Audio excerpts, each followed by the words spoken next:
عالمی مہلک وبا کورونا کے قہر کے درمیان سعودی عرب میں مناسک حج کی شروعات ہو گئی۔ حج کی سعادت حاصل کرنے کے لیے عازمین حج خیموں کے شہر منی میں پہنچنے لگے ہیں۔ وزارت حج اور عمرہ کی ہدایت پر سماجی فاصلہ رکھنے اور ہر ممکن احتیاطی تدابیر اختیار کرنے پر سختی سے عمل کیا جا رہا ہے۔ کووڈ-19 کی وجہ سے اس سال عازمین حج کی تعداد محدود رکھنے کا فیصلہ کیا گیا۔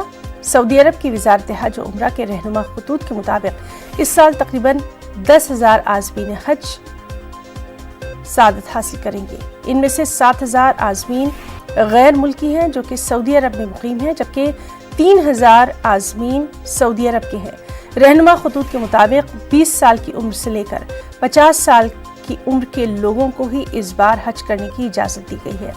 اس بار عازمین کو خانہ کعبہ کو چھونے اور حجر اسود کا بوسہ لینے کی اجازت نہیں ہوگی۔ حج کے دوران سماجی فاصلہ برقرار رکھنے کو یقینی بنانا ہوگا۔ سب سے اہم بات یہ ہے کہ اس بار عازمین رمی جمرات کے لیے خود سے کنکریاں نہیں چن پائیں گے، بلکہ انہیں سعودی اہلکاروں کی طرف سے پیک شدہ کنکریاں دی جائیں گی، جس سے وہ شیطان کو کنکریاں ماریں گے۔